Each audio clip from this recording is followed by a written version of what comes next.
Hello everyone. Today we're going to be talking about what might be the best budget Amazon 60% and 75% rapid trigger keyboard in 2025, the AULA Hero 84HE. Now there is a 68 key one that a lot of people have been doing reviews on.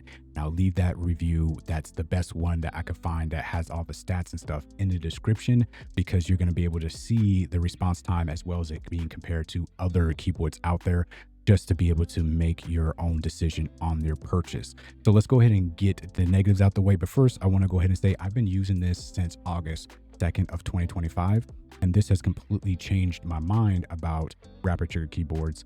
And that's why I did a video review of talking about the TMR, 8K, 1K, and all the keyboards, and getting into rapid trigger keyboards and why you should make the switch. I'll leave that video at the end of this video, so you can go ahead and check that out when you're done with this one. So again, I wanted to go ahead and knock out the negatives so we're not sitting here forever or just anybody is interested. This is the only colorway. If this is not for you, that's fine, but I just want to make you guys aware of it. It does come with a little lanyard thing or whatever that you can attach to it, because for some reason people want to do that.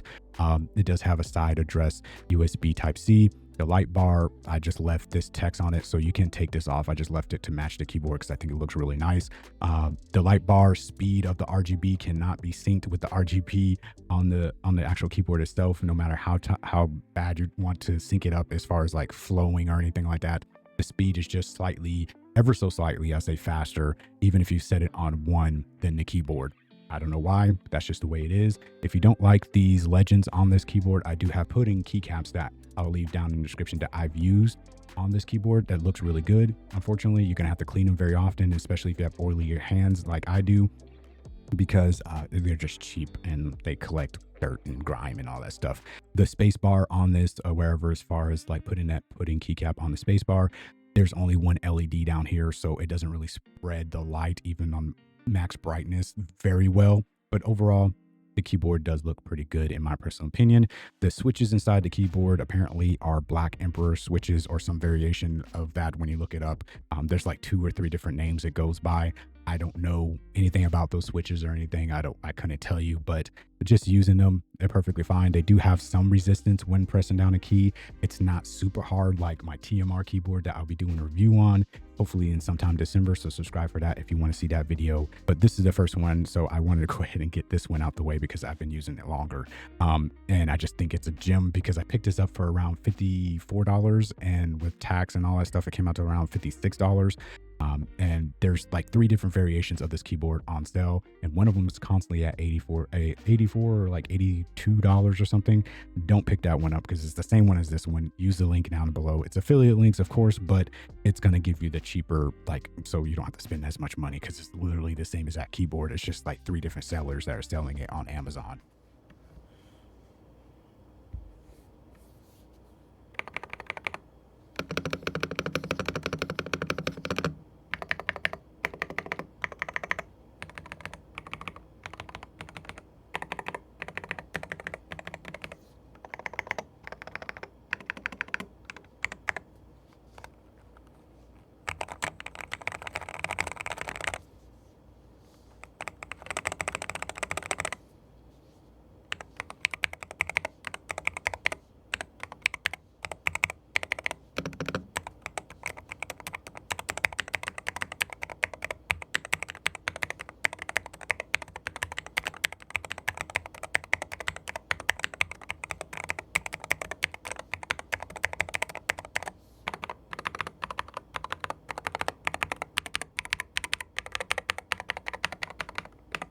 The spacebar might not bother you as much, but the pinging or the ringing off of it, it just doesn't sound good. So I would put like maybe some foam down there or mod it a little bit if you are into doing something like that. I did test it with Jade switches that somebody recommended me to get last time I did a review on the rapid trigger keyboard, because I didn't like the switches in that keyboard.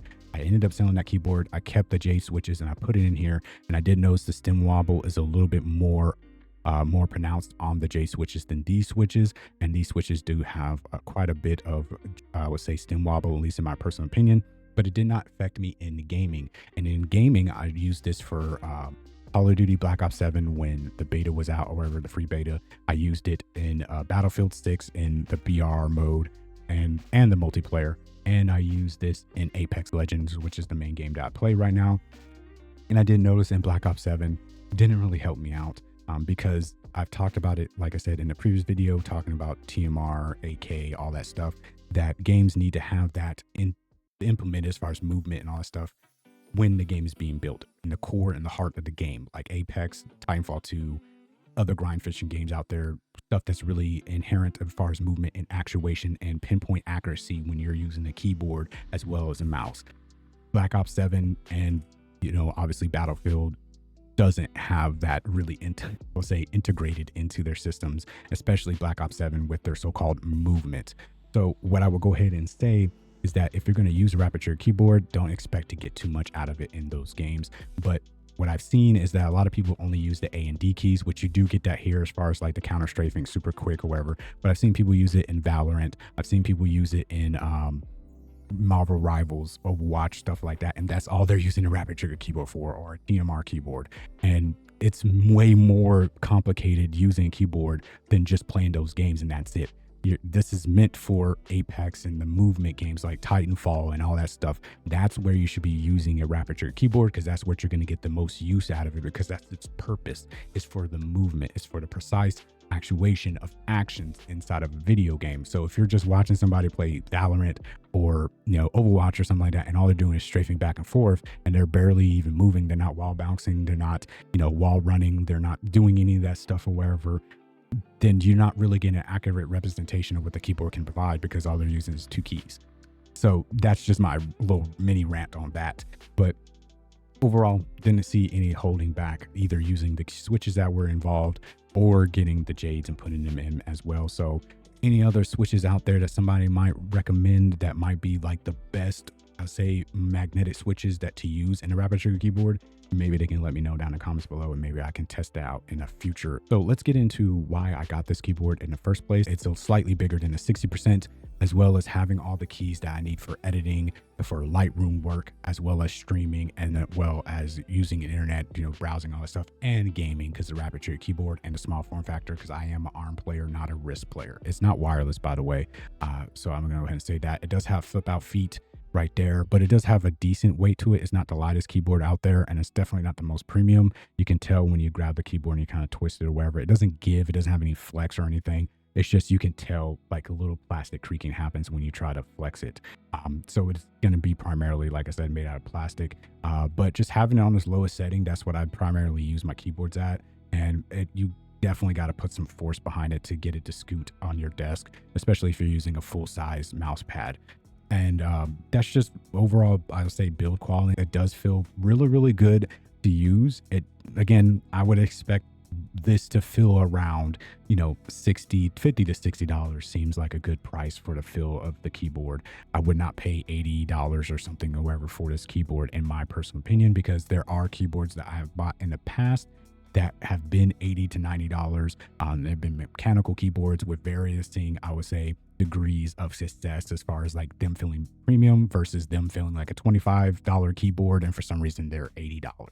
You know what I'm saying? So do with that information what you will. So if you were looking for the best budget rapid trigger keyboard on Amazon and looking for something similar in this layout, and like I said, those little cons or whatever about, pretty much the only big one is going to be the purple and white. If that's not a deal breaker for you, especially at this price, I think it's absolutely worth it. I'll leave both Amazon links below. They are affiliate links, like I said before. So buying them through the links definitely supports me and the channel at no extra cost to you. So to dive a little bit deeper about the Wooting 60HE upgrade to this keyboard, and again, the Wooting 60HE version 1 that I have is a 1K, and the keyboard we're talking about today is an AK, and the TMR keyboard I'm going to be looking at is also AK. And I wanted to talk about my thoughts and opinions briefly in this video, because I already did a dedicated video on it, like I said before. But I will say I did notice a big jump in as far as the actuation and the actions in game being taken a lot faster, more consistently, as far as doing certain actions in certain video games over the Wooting 60HE version 1, because again, that's 1K, and the response time of this keyboard and the TMR keyboard, I am noticing a difference. Now, between this keyboard that we're talking about today and the TMR keyboard, there's hardly any difference. I'm not noticing any marginal like help or wherever. It's probably like a lateral improvement. So I just want to keep that in mind and bear that in mind, as far as like, if you're coming from a membrane keyboard, mechanical keyboard, and you're trying to get into rapid trigger keyboards, and you found this video because you're like, oh, this is really cheap, this is budget friendly, I kind of want to get this keyboard because I like the way it looks, whatever. Just know that if you're coming from a keyboard that's a mechanical or membrane, you are going to notice a difference. So make sure you do your research. And like I said, there's other channels out there. That's why I don't do the response time stuff and the tests and everything, because there's channels that cover this keyboard and cover other keyboards that have all the slow-mo cameras, that have all the testing equipment or whatever to fact check what the manufacturer is saying as far as the response times and what they're saying that they can actually achieve, and checking that and reporting back to you and giving you a graph, because they have like all the keyboards and there's a way for them to test them all and compare them to each other.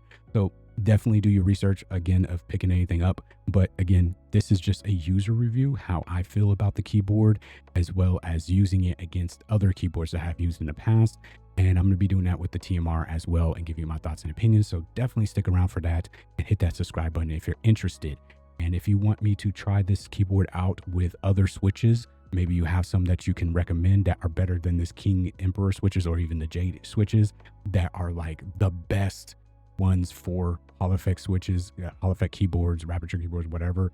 I'm still on the lookout for the best ones out there to date as far as what is on offer out there. There's so many, hard for me to even find which one is clinically the best on paper, at least. And that's what I'm looking for. So if you have any tips on that, you can leave that down in the comment section down below. With that being said, hopefully you guys enjoyed the video, and definitely check out that AK and TMR comparison at the end of the video as well. And again, if you want to talk about the TMR video and you want to see it in the future, hit that subscribe button and catch that video when it comes out. I'll catch you guys in the next one. I've been Squidhead Joe. God bless you and yours, and deuces everybody. Much love.